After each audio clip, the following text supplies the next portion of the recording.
Today, everyone, we're talking about loose parts, but not just loose parts materials, loose parts play approach, the whole theory that is around loose parts. Loose parts materials come in a diverse range from natural materials, so those pine cones, acorns, branches, flowers, to nature-inspired wooden items, cork, seashells. It also includes some plastic items. It also includes metal objects, ceramics, glasses, upcycled materials, reused materials, fabrics. So there's a lot that encompasses loose parts, materials. It's not just natural items. So that's the first barrier we want to overcome with loose parts play, is that it's not just about natural materials. It's about seeking materials that are open-ended, that have not just one purpose, but multiple purposes. And what I really want to focus on, though, is the theory or the approach to play using loose parts or loose parts theory.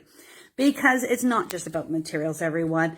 This is a play approach, something that we need to recognize as early childhood educators. It's not just about the materials, because we can put any material out, but if we didn't think about our why and the purpose behind it and wanting to put out these materials to create a culturally responsive environment, to create that responsiveness that we were thinking about certain children and where their interests might lie. Loose parts play stimulates creative thought, critical thinking, problem solvings, divergent thinking, stimulates abstract concepts, communication, a responsiveness, cultural responsiveness as we look at different items that different cultures use and that are important. And how can we integrate those items into our environments? So I want you to see here this diversity of loose parts materials. Now, I chose to get natural feathers instead of craft feathers because I wanted to connect to nature. We don't see those bright crafty feathers on actual birds. And this is actually clay. This is an extension of children's interest in Play-Doh and of molding and of sculpting, of pounding, of pushing. Because as they manipulate the clay, which is a harder substance than Play-Doh, it helps them out here. This is just a loose parts bin with nature inspired. So these are those plastic leaves from the dollar store, wooden cookies, corks from my wine, those wicker balls, seashells, and wooden rings. This was to stimulate texture. And then I have the mirrors, but look at all the texture.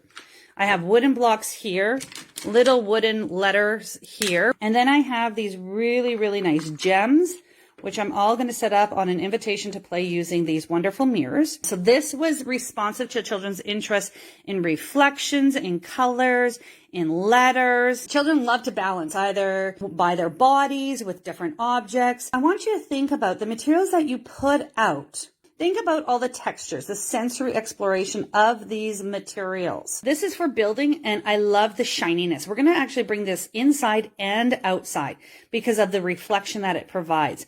These are tubes. They're shiny, they're hollow, they're soft, kind of really nice, but not just for building. This is construction for building, but the sound.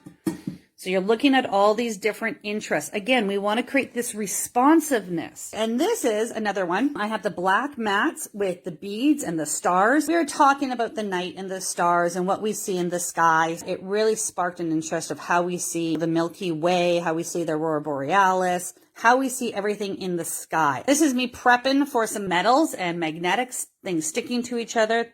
I find children have a huge fascination with magnets. These are hair rollers. This, again, it's texture, it's size, it's colors, it's malleable. But again, it's a really nice tool to use for sculptures. I didn't just pick these because I saw these in a book. I didn't pick these because I thought they were cool. There was actual thought behind everything. It's thinking about, why am I putting these items out? What spaces do I want to add these items to? How are these invitations to play going to provoke curiosity and a sense of wonder? It's really thinking about your intention behind it. Loose parts, again, is not just about materials. It's about your why behind putting out these materials for children. If I don't really understand children's interests and their skills that they're currently developing, they're not going to play with these items. They're not going to have that deep sense of wonder and curiosity that we want children to engage in our play spaces. What do you think about loose parts play theory? I want you to really think and reflect on what does it mean to you to have a loose parts play approach in your practices.